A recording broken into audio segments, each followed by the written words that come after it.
Saudaraku, minggu yang lalu kita telah melihat firman Tuhan. Bagaimana Tuhan Yesus menengking murid-murid karena murid-murid ketakutan. Saudara sudah mengetahui ceritanya. Pada waktu itu, saudaraku, Tuhan Yesus di atas perahu bersama dengan murid-murid. Kemudian datang angin, datang gelombang, lalu murid-murid ketakutan.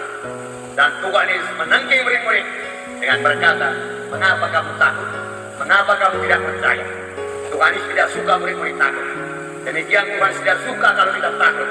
Karena Tuhan dalam kita. Murid-murid juga memiliki Yesus bersama-sama dengan dia dalam perahu. Tapi kita lebih lagi. Kita memiliki Tuhan Yesus. Kita memiliki Roh Kudus yang tinggal dalam kita. Harusnya saudara, kalau mereka percaya, mereka tidak takut. Dan Tuhan menengking murid-murid.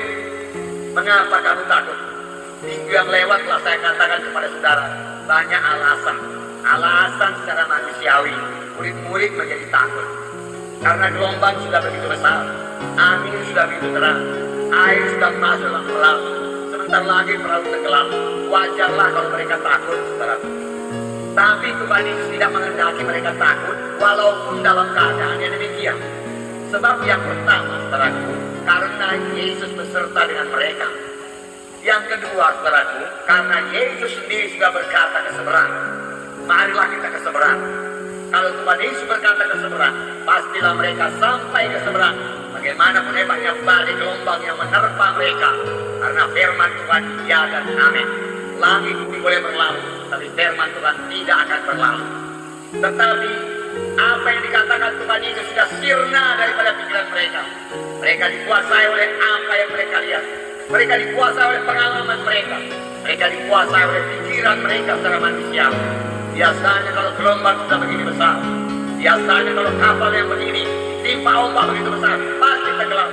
Lalu murid-murid melihat kematian, murid-murid melihat celaka. Tapi Yesus begitu tenang tidur di buritan kapal. Kenapa, saudara? Karena Yesus sama sekali tidak melihat kematian. Yesus melihat mereka sampai dengan selamat di seberang. Yesus melihat dia melayani dan membebaskan orang yang kerasukan di seberang sana.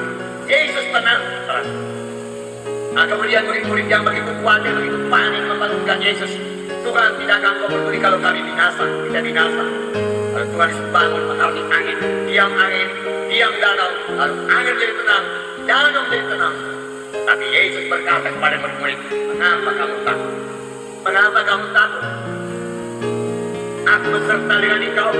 Aku telah berkata ke seberang, pasti sampai ke seberang. Mengapa kau takut? Mengapa kau tidak percaya? Mengapa kau tidak percaya kepada firman-Ku? Mana lebih berkuasa firman-Ku apa danau ini? Mana lebih berkuasa firman-Ku atau angin ini?" Saudaraku, firman Tuhan lebih berkuasa. Amin. Demikian juga dalam hidup kita, dalam perjalanan kita, Tuhan ini sudah berkata kepada kita sampai ke seberang. Seberang sana, sorga. Nama saudara sekarang sudah tertulis dalam buku kehidupan. Amin.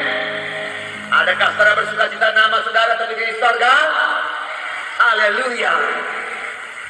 Kelak kalau saudara sudah melayani Tuhan berbuah lebat, saudaraku, panjang umur saudara akan sampai ke sorga kalau Yesus belum datang. Lalu pada waktu itu buku kehidupan akan dibuka, saudaraku, dan nama saudara ada di sana. Oh, pada waktu itu alangkah senangnya pintu sorga terbuka bagi saudara.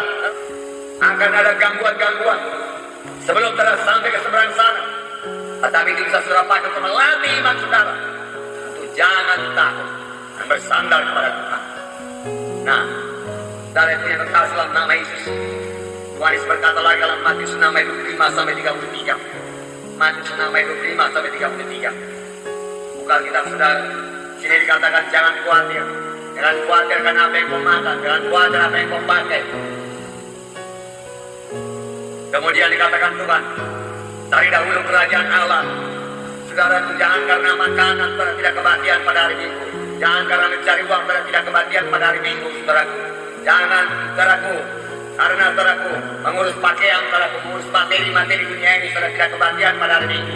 Firman Tuhan berkata, carilah dahulu kerajaan surga dan kebenarannya, maka sekaliannya akan ditambahkan padamu, ditambahkan padamu, ditambahkan padamu. Nah, Yesus berjalan di atas air, saudara.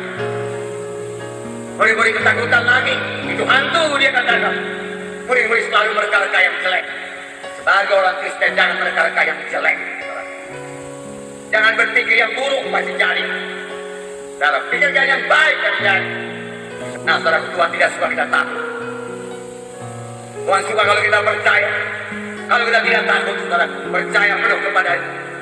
Sekali lagi Tuhan berkata kepada murid-murid, tenanglah api, jangan takut. Masa kamu tidak kenal badan? Terus terang menjadi berani. Kalau betul engkau itu Tuhan sebuah udara berjalan air. Dan berkata, mari, haleluya. Saudara, saya kasih dalam nama Yesus. Tuhan tidak marah.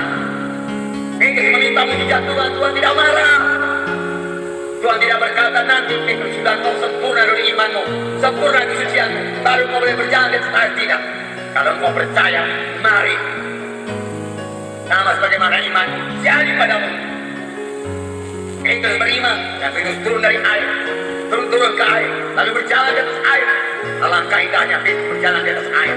Saudara yang bersuka cita dan bersorak-sorai dan berkata, haleluya Tuhan, kau memberikan kuasa kepada berjalan di atas air. Haleluya, haleluya, melompat-lompat di atas air. Pasti bisa, Tuhan. Nanti kemudian dia timbang pikirannya, penglihatan matanya, karena firman Tuhan berkata, ketika dilihatnya melompat dan dirasanya angin, takut, lagi-lagi takut. Lalu dia mulai berdoa. Dari sini kita belajar, takut menutup kuasa Tuhan. Takut membunuh iman. Kalau datang takut, iman pun keluar. Oleh sebab itu berkali-kali Tuhan berkata, jangan takut, jangan takut. Dan takut itu, saudaraku, yang lebih parah lagi, saudaraku, mengundang kuasa setan. Kita takut kuasa setan datang. Oleh sebab itu jangan takut.